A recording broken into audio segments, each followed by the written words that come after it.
أعوذ بالله من الشيطان الرجيم بسم الله الرحمن الرحيم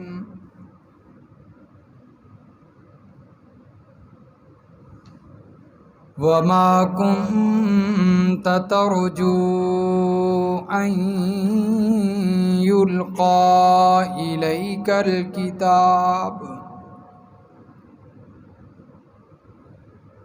اور آپ کو امید بھی نہ تھی، توقع بھی نہ تھی کہ آپ کی طرف کتاب نازل کی جائے گی،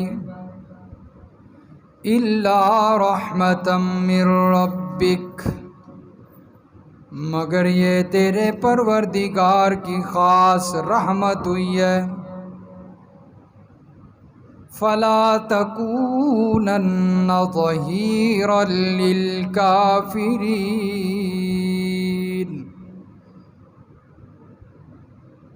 پس نہ ہو جائیے آپ کافروں کے لیے مددگار، کافروں کی تائید نہیں کرنی۔ وَلَا يَصُدُّنَّكَ عَنْ آيَاتِ اللَّهِ بَعْدَ إِذْ أُنزِلَتْ إِلَيْكَ، اور نہ روک سکیں یہ آپ کو اللہ کی آیتیں بیان کرنے سے بعد اس کے کہ وہ نازل کر دی گئیں آپ کی طرف۔ وَادْعُ إِلَىٰ رَبِّكَ، اور بلائیے اپنے پروردگار کی طرف، دعوت دیجئے۔ وَلَا تَكُونَنَّ مِنَ الْمُشْرِكِينَ، اور نہ ہو جائیے آپ شرک کرنے والوں میں سے۔ وَلَا تَدْعُ مَعَ اللَّهِ إِلَٰهًا آخَرَ، اور نہ پکاریے اللہ کے ساتھ کسی دوسرے الہ کو، کسی دوسرے معبود کو نہیں پکارنا اللہ کے ساتھ، اکیلے اللہ کو پکارنا ہے۔ لا الہ الا ہو، کیونکہ اس کے سوا کوئی معبود ہے ہی نہیں، عبادت کے لائق ہے ہی نہیں۔ کل شیء ہالک الا وجہہ، کیونکہ ہر چیز نے ہلاک ہو جانا ہے، صرف اسی نے باقی رہ جانا ہے۔ لہ الحکم والیہ ترجعون، اسی کے فیصلے چلتے ہیں اور اسی کی طرف لوٹائے جاؤ گے۔ سبحان ربک رب العزت عما یصفون، وسلام علی المرسلین، والحمد للہ رب العالمین۔ اللہم صل علی محمد وعلی آل محمد کما صلیت علی ابراہیم وعلی آل ابراہیم انک حمید مجید۔ اللہم بارک علی محمد وعلی آل محمد کما بارکت علی ابراہیم وعلی آل ابراہیم انک حمید مجید۔ سورۃ القصص کی آیت نمبر 86 سے لے کر آیت نمبر 88 تک آخری آیتیں تلاوت کی گئی ہیں۔ گزشتہ آیات میں اللہ رب العزت نے قارون کا واقعہ بیان کرنے کے بعد فرمایا کہ یہ جو آخرت کا گھر ہے، جنت ہے، یہ قارون جیسے لوگوں کے لیے نہیں ہے، متکبر لوگوں کے لیے نہیں ہے، بلکہ آخرت کا گھر، جنت والا گھر ان لوگوں کے لیے ہے جو بڑائی نہیں چاہتے، عاجزی چاہتے ہیں۔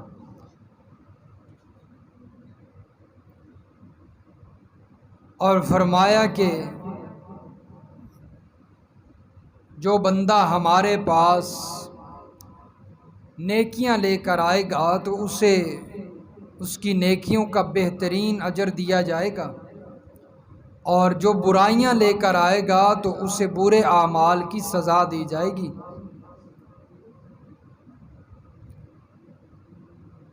اللہ تبارک و تعالی نے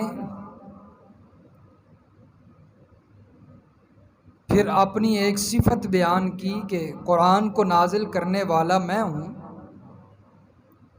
اور اپنے محبوب کو تسلی دی کہ میرے پیغمبر، آج یہ لوگ مکہ سے آپ کو نکال رہے ہیں، لیکن جس ذات نے آپ پر قرآن فرض کیا ہے، نازل کیا ہے، وہ ذات آپ کو دوبارہ مکہ کے اندر واپس لوٹائے گی۔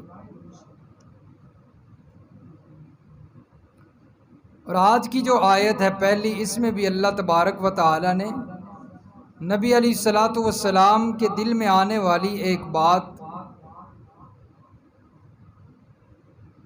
کو واضح فرمایا ہے، اور اللہ کے پیغمبر کو اس بات کا جواب دیا کہ جس وقت اللہ نے یہ فرمایا کہ میرے پیغمبر ہم آپ کو مکہ میں واپس لوٹائیں گے،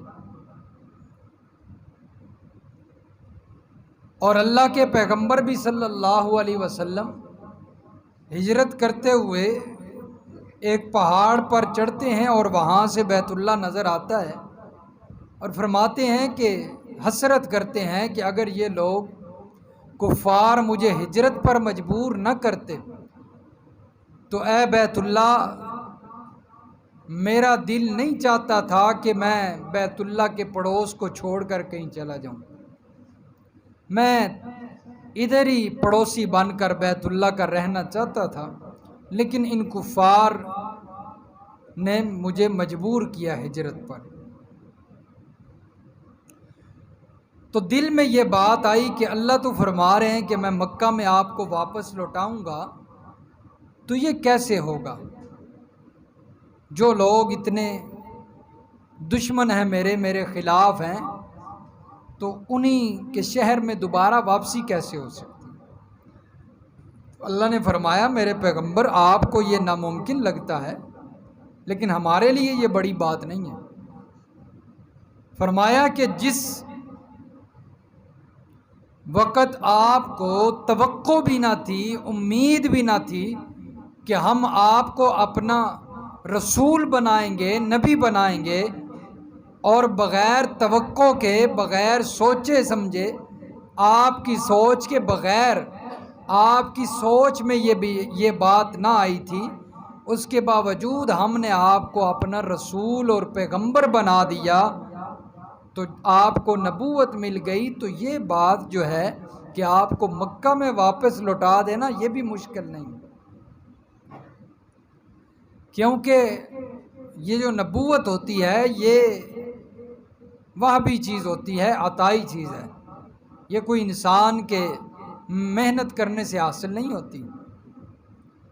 جیسا کہ مرزا قادیانی کے بیٹے نے اس کے لٹریچر، اس کے رسالوں میں لکھا ہے، اور ہمارے کئی پڑھے لکھے لوگ اس کی اس بات سے گمراہ ہو جاتے ہیں۔ وہ کہتا ہے کہ نبی بندہ عبادات اور نیکیاں کر کے، محنت کر کے، بہت زیادہ کثرت سے عبادات کر کے بھی بن سکتا ہے، لیکن قرآن مجید نے یہ بات واضح فرمائی ہے کہ نبوت جو ہے یہ عبادات کرنے سے نہیں ملتی، نیکیاں کرنے سے نہیں ملتی، بلکہ جس کو اللہ چنتے ہیں اسے اپنا نبی بنا دیتے ہیں، اور نبوت جس کو ملتی ہے اسے علم بھی نہیں ہوتا کہ مجھے نبوت ملنے والی ہے، حتیٰ کہ پہلی وہی بھی آ رہی ہوتی ہے تو اسے پتہ نہیں چلتا کہ میرے ساتھ کیا ہو رہا ہے۔ جیسا کہ غار حرا میں نبی علیہ السلام پر پہلی وحی آئی، پہلی وحی اتری، کیونکہ نبی علیہ الصلاۃ والسلام اکثر دن کا جو وقت ہے وہ غار حرا میں گزارا کرتے تھے۔ یہاں پر مشرکین کی بدعات شرکیہ رسومات کو دیکھتے تو بے چینی ہوتی، دل دکھتا، تو نبی علیہ الصلوۃ والسلام اس بے چینی سے بچنے کے لیے غار حرا میں چلے جایا کرتے تھے، وہیں پر بیٹھ کر جو اللہ کا ذکر کیا کرتے تھے۔ تو وہیں بیٹھے تھے کہ جبریل امین آ گئے، اور جبریل امین نوریوں کا سردار آ کر امام الانبیاء نبیوں کے سردار کو کہتا ہے اقرا اقرا، پڑھیے۔ پھر کہا اقرا، پڑھیے۔ اللہ کے نبی فرماتے ہیں ما انا بقارئ، میں قاری نہیں ہوں، میں قاری نہیں ہوں، میں پڑھنے والا، مجھے کیا پتہ ہے کیا پڑھنا ہے، کیونکہ نبی پڑھا لکھا نہیں ہوتا، نبی پڑھا لکھا نہیں ہوتا، نبی نبوت سے پہلے کوئی چیز نہیں پڑھ سکتا، کوئی چیز نہیں لکھ سکتا۔ پڑھنا تو نبوت سے پہلے ہے، لیکن بعد میں جب اللہ کی وحی آتی ہے تو وہ تو پڑھتے ہیں، لیکن لکھنا نبوت سے پہلے بھی نہیں ہے، بعد میں بھی نہیں، کیونکہ اگر ہم لکھ پڑھ نہیں سکتے تو ہمارے اندر عیب ہے، لیکن اللہ کا پیغمبر نہ لکھے تو یہ بہت بڑا کمال ہے۔ اللہ کے پیغمبر کی رسالت کی دلیل ہے نہ لکھ سکنا۔ حضرت جبریل امین فرماتے ہیں اقرأ بسم ربک الذی خلق، پڑھیے اس رب کے نام کے ساتھ جس نے ساری کائنات کو بنایا۔ جس وقت اقرأ بسم ربک کا کہا، اللہ کے پیغمبر نے پڑھنا شروع کر دیا۔ پہلے کہتے تھے اقرأ، پڑھیے، نہیں پڑھا، اقرأ، پڑھیے، نہیں پڑھا، جب رب کا نام لیا تو فوراً پڑھنا شروع کر دیا، کیونکہ نبی کا استاد خود رب ہوتا ہے۔ جب استاد کا نام آیا، اللہ کے نام کی برکت سے اللہ کے پیغمبر نے پڑھنا شروع کر دیا۔ جبریل نے کہا میں کوئی چیز نہیں پڑھانا چاہتا، بلکہ میں وہی لے کر آیا ہوں، نمائندہ بن کے آیا ہوں تیرے پاس، اللہ کا نمائندہ، اللہ کی طرف سے پیغام لے کر آیا ہوں، اس لیے اس رب کے نام سے پڑھ۔ تو اللہ کے پیغمبر نے پڑھنا شروع کر دیا۔ اس وقت اللہ کے پیغمبر کو پتہ چلا کہ وہی آ گئی، پہلے نہیں پتہ تھا کہ میں نبی بنوں گا، مجھے نبوت ملے گی۔ 40 سال عمر گزر گئی لوگوں کے درمیان، نہ نبی کو پتہ تھا، نہ نبی کے رشتہ داروں کو پتہ تھا کہ محمد الرسول اللہ صلی اللہ علیہ وسلم نے نبی بننا ہے۔ اس سے پہلے تو محمد بن عبداللہ تھے نا، محمد الرسول اللہ تو بعد میں بنے جب وہی آ گئی۔ اللہ کے پیغمبر گھر جاتے ہیں، حضرت خدیجہ رضی اللہ تعالی عنہ، ان سے شادی ہو چکی ہے، اور حضرت خدیجہ رضی اللہ تعالی عنہ کو بتایا میرے ساتھ ایسے ایسے ہوا ہے، اور کپ کپی تاری ہے، ڈر رہے ہیں، گھبراہٹ ہے، کہتے ہیں مجھے کمبل دو، مجھے چادر دو، میں اوڑھ لوں، مجھے ٹھنڈ لگ رہی ہے، کیونکہ اس وقت کیفیت بدل جاتی ہے، وہی کا بوجھ بہت زیادہ ہوتا ہے نا، اس لیے تو اللہ نے نبیوں کو طاقت بھی عام بندے سے زیادہ دی ہے نا، جسمانی طاقت، کیونکہ وہی آنی ہوتی ہے، عام بندہ تو وہی کا بوجھ نہیں برداشت کر سکتا۔ فرمایا مجھے کوئی چیز دیجیے، آج لگتا ہے میں بچوں گا نہیں۔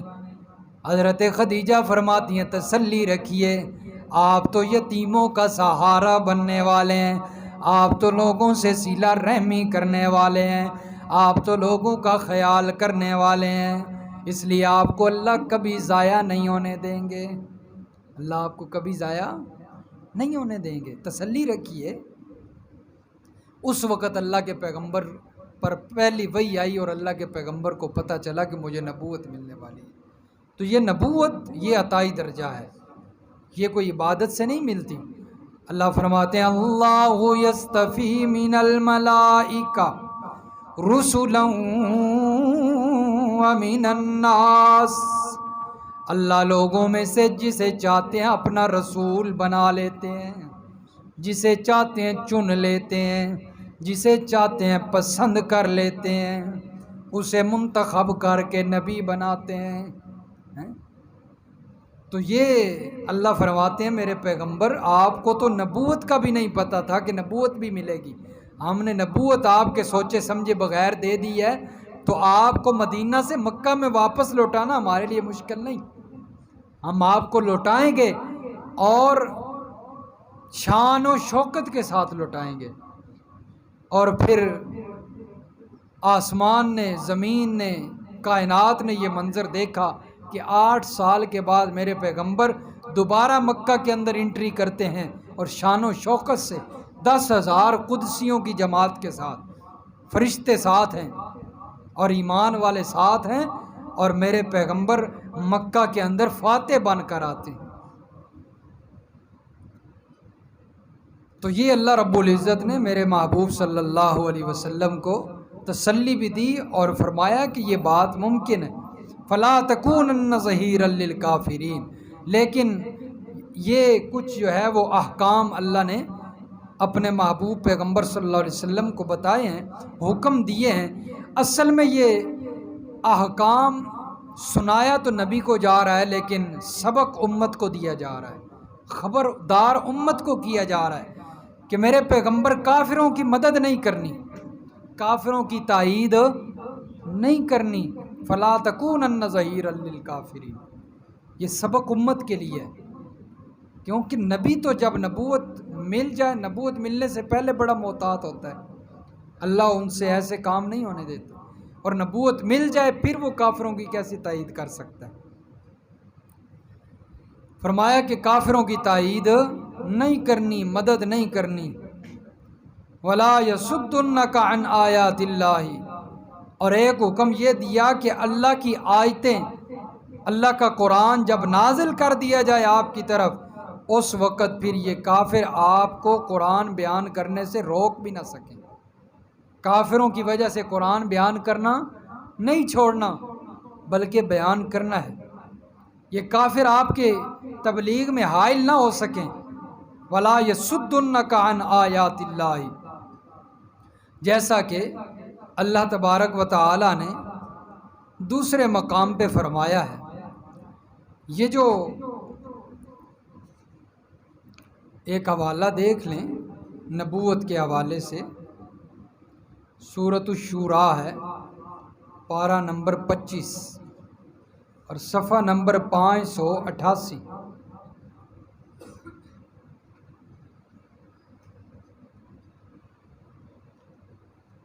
کہ نبوت ملنے سے پہلے نبی کو نہیں پتہ ہوتا کہ ہم نبی بننے والے ہیں۔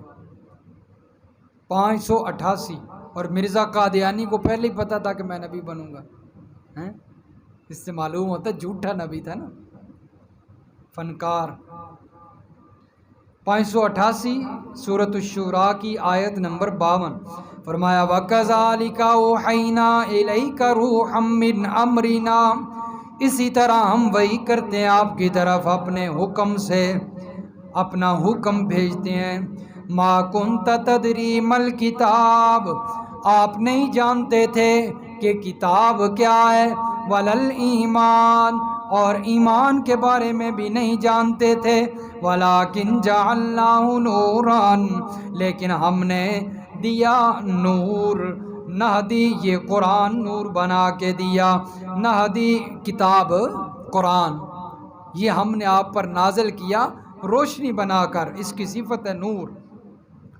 نہدی بہ من نشاء، ہم اس کے ذریعے ہدایت دیتے ہیں، من نشاء من عبادنا، اپنے بندوں میں سے جس کو چاہتے ہیں۔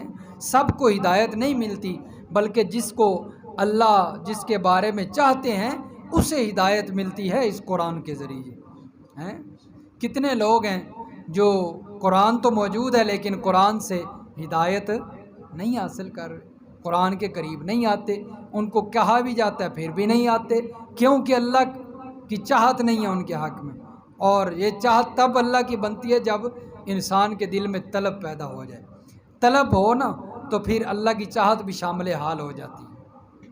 من یرید اللہ بہ خیرا یفقہہ فی الدین، اللہ کے پیغمبر نے فرمایا کہ جس کے بارے میں اللہ رب العزت بھلائی کا ارادہ کرتے ہیں اسے دین کی سمجھ عطا کر دیتے ہیں۔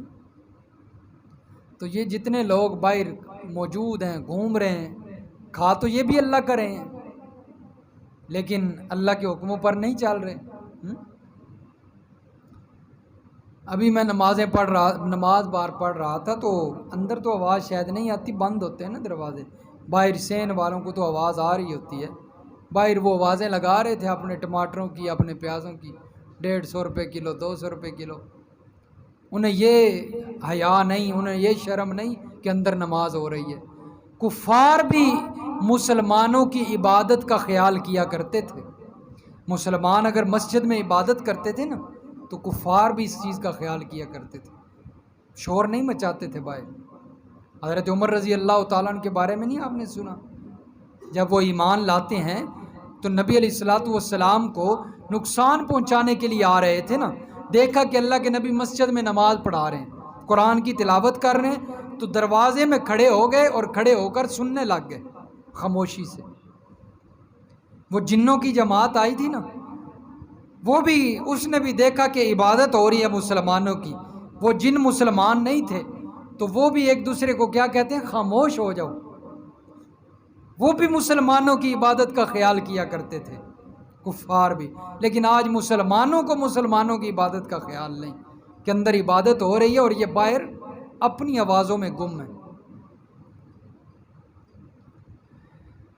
اسلامی غیرت ہی ختم ہو گئی ہے نا۔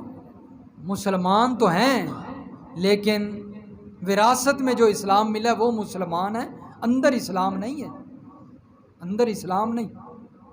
ہاں بس کلمہ پڑھ لیا ہے کیونکہ وہ وراثت میں مل گیا ہے، والدین مسلمان تھے، ہم بھی مسلمان ہیں، لیکن دل میں اسلام نہیں ہے۔ تو فرمایا کہ آپ تو نبوت ملنے سے پہلے نہیں جانتے تھے کہ کتاب کیا ہے، قرآن کیا ہے، ہم نے وحی کی تو آپ کو پتہ چلا قرآن کیا ہے۔ تو اس لیے میرے پیغمبر، اب یہ قرآن ہمارا جو کلام ہے اس کو ہم نے نازل کیا آپ کی طرف، تو آپ کا فرض یہ ہے کہ یہ کفار یہ قرآن بیان کرنے سے آپ کو روک نہ سکیں، جیسا کہ سورۃ المائدہ میں اللہ نے فرمایا، یا ایھا الرسول بلغ ما انزل الیک من ربک، اے میرے رسول، اے میرے پیغمبر، بلغ، تبلیغ کیجئے، واعظ کیجئے، بیان کیجئے، دعوت دیجئے، لیکن کس چیز کی؟ ما انزل الیک من ربک، اس چیز کی جو آپ کی طرف نازل کی جا رہی ہے، اس وحی کی، اس قرآن کی دعوت دیجئے جو آپ کی طرف نازل کی جا رہی ہے۔ جب نبی کو یہ حکم ہے تو پھر اصل میں یہ حکم امتی کو ہے کہ جب بھی وہ بیان کرے تو وہ کیا بیان کرے جی؟ قرآن بیان کرے۔ یہ بزرگ کل بتا رہے تھے، یہ بیٹھے ہیں، کہتے ہیں ہمارے پاس وہاں پر مولوی صاحب ہیں، وہ مشہور کتاب ہے، ہر مسجد میں اس کی تعلیم ہوتی ہے، فضائل اعمال، تو اس کی تعلیم کرتے ہیں، جب قرآن کی آیت آتی ہے ادھر ہی بند کر دیتے ہیں، صرف یہ کہہ دیتے ہیں بس قرآن کے دلائل آ گئے ہیں، لیکن وہ قرآن کی آیت پڑھتے کوئی نہیں۔ اور اللہ نے حکم کیا دیا ہے کہ واعظ کس سے کرنا ہے؟ قرآن سے کرنا ہے۔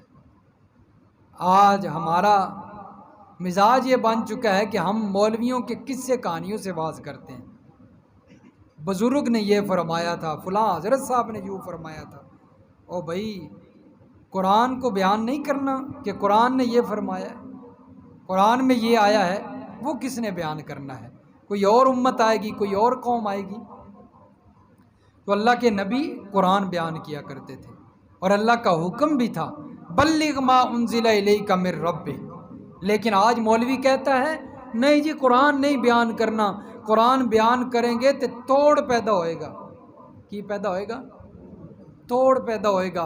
او بھائی قرآن جب بیان ہوا تھا تو ٹوٹے ہوئے لوگ جو تھے دور جاہلیت کے، قرآن تو بیان ہونے کے بعد وہ جڑ گئے تھے، اور قرآن نے ان کے بارے میں کیا کہنا شروع کر دیا؟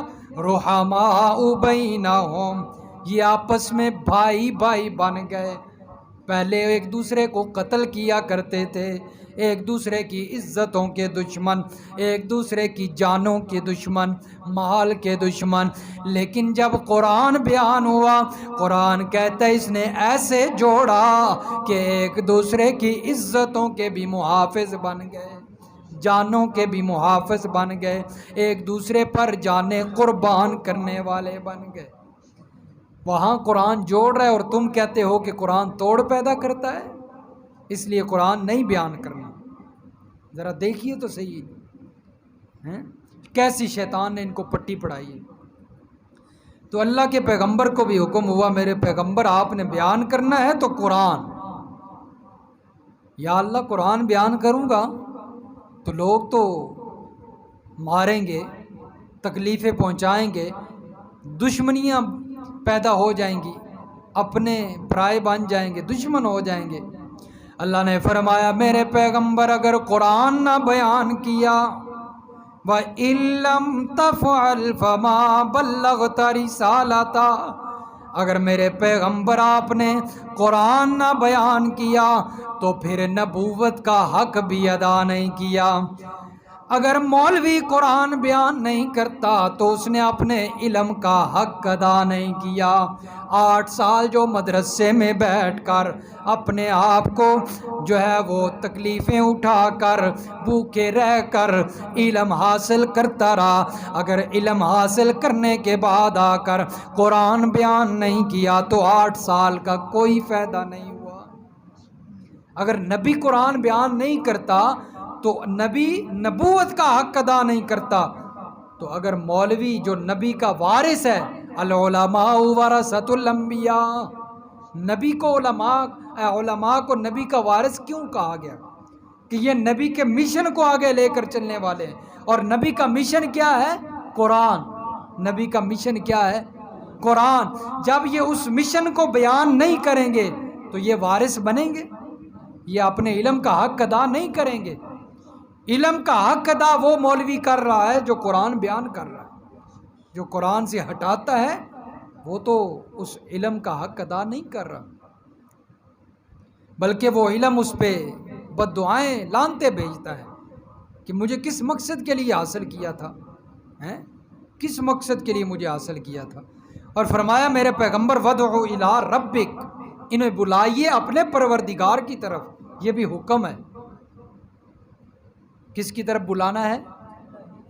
پروردگار کی طرف بلانا ہے۔ اور آج کیا ہوتا ہے، لوگوں کو اپنے ساتھ ملایا جاتا ہے، ان کی دعوت بھی کی جاتی ہے، آ جاؤ پیارے بھائیو، میٹھے میٹھے بھائیو آ جاؤ، دعوت کر کے پھر بندہ بھی وہ تلاش کیا جاتا ہے جو صحیح مالدار ہو۔ کہ غریب آ جان نا، تھوڑا کمزور آ جائے تو اسے سیدھے طریقے سے سلام بھی نہیں کرتے۔ تو ان کی پتہ بچارے تسی تے نادان ہو تے اسی نہ وچ ہی ہوندے ہاں، سان ساریاں گلاں پتہ نہیں، لیکن ہم بیان نہیں کرتے اتنا، پھر تکلیف ہونے لگ جاتی ہے ان کو۔ تو یہ خاص بندے چنتے ہیں جو صحیح مالدار ہوں، انہیں اپنے ساتھ لگاتے ہیں۔ غریب کو اتنی یہ جو ہے وہ قدر اس کی نہیں کرتے، اسے بس عارضی جیسے چلو جی ٹھیک ہے۔ لیکن میرے پیغمبر کو حکم ہے کہ اپنے پروردگار کی طرف بلائیے، اور اللہ کے پیغمبر نے بھی سورہ یوسف میں کیا فرمایا؟ قُلْ هَٰذِهِ سَبِيلِي أَدْعُو إِلَى اللَّهِ، میرے پیغمبر فرما دیجئے میں بلاتا ہوں، ادعو إِلَى اللَّهِ، میرا رستہ کیا ہے، میرا بلانا کس طرف ہے؟ اللہ کی طرف۔ کس کی طرف میں بلاتا ہوں؟ اللہ کی طرف بلاتا ہوں۔ میں کسی اور مقصد کے لیے نہیں تمہیں دعوت دیتا، مجھے کوئی دنیا کا لالچ نہیں ہے، صرف یہ ہے کہ تم اللہ کے بندے بن جاؤ، انسان بن جاؤ۔ وَلَا تَكُونَنَّ مِنَ الْمُشْرِكِينَ، اور میرے پیغمبر شرک کرنے والوں میں سے نہیں ہونا۔ یہ بھی اللہ کے پیغمبر کو حکم تھا۔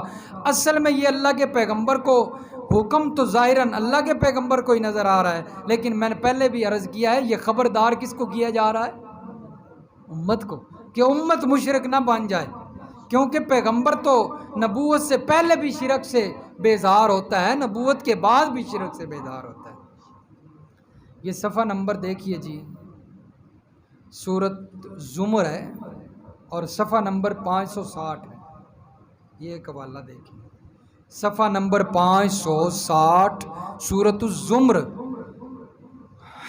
سورۃ الزمر کی آیت نمبر 65، 64 اور 65 صفحے کا درمیان ہے جی، رکوع شروع ہو رہا ہے۔ فرمایا قُلْ فَغَيْرَ اللَّهِ تَأْمُرُونِّي، فرما دیجئے میرے محبوب پیغمبر صلی اللہ علیہ وسلم، آیا اللہ کے علاوہ تم مجھے حکم دیتے ہو کہ اعبدو، میں اللہ کے علاوہ اور ہستیوں کی عبادت کروں؟ ایھا الجاہلون، اے جاہلو، ایھا الجاہلون، اے جاہلو۔ تو گویا معلوم ہوا اللہ کی طرف، اللہ کی وحدانیت کی دعوت دینا یہ علم ہے، اور اللہ کے علاوہ اور بزرگوں کی عبادت اور نظر و نیاز اور سجدے، قبروں کی سجدے جو ہے وہ کرنے کی دعوت دینا یہ جہالت ہے۔ یہ کیا ہے؟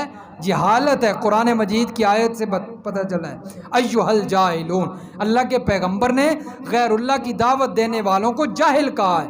وَلَقَدْ أُوحِيَ إِلَيْكَ وَإِلَى الَّذِينَ مِن قَبْلِكَ، تحقیق وحی کی گئی آپ کی طرف، وَإِلَى الَّذِينَ مِن قَبْلِكَ، اور ان لوگوں کی طرف جو آپ سے پہلے نبی آئے ان کی طرف بھی یہ وحی کی گئی، اللہ کے پیغمبر کی طرف، باقی نبیوں کی طرف بھی یہ وحی کی گئی۔ لَإِنْ أَشْرَكْتَ، اگر آپ نے شرک کیا، لَيَحْبَطَنَّ عَمَلُكَ، آپ کے سارے اعمال ضائع کر دیے جائیں گے۔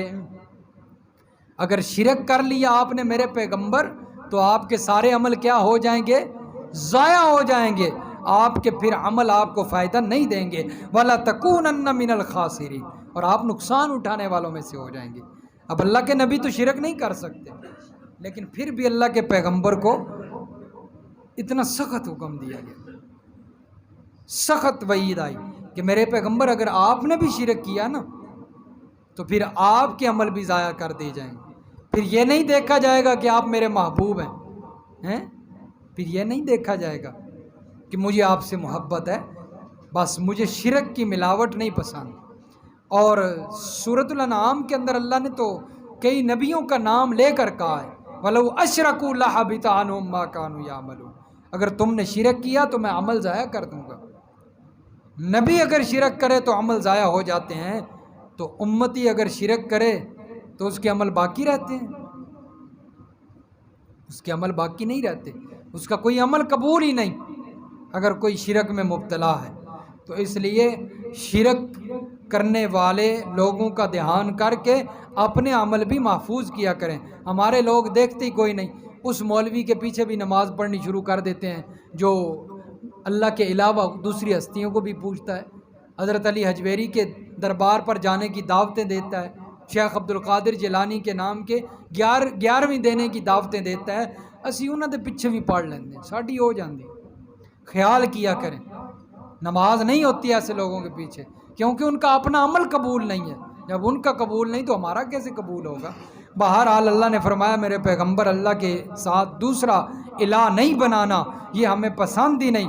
لا الہ الا ہو، کیونکہ اللہ کے سوا کوئی معبود ہے ہی نہیں۔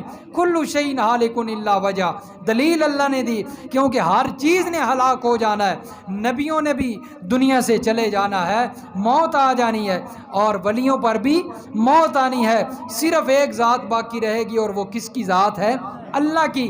فرمایا یہ دلیل ہے، جس پر موت آ جائے وہ معبود نہیں ہوا کرتا، معبود وہ ہوتا ہے جو ہمیشہ زندہ رہتا ہے۔ لَهُ الْحُكْمُ، اور فیصلے بھی اسی کے چلتے ہیں، وَإِلَيْهِ تُرْجَعُونَ، اور قیامت کے دن تم نے لوٹایا بھی اسی کی طرف جانا ہے۔ اللہ سمجھ نصیب فرمائے، عمل کی توفیق۔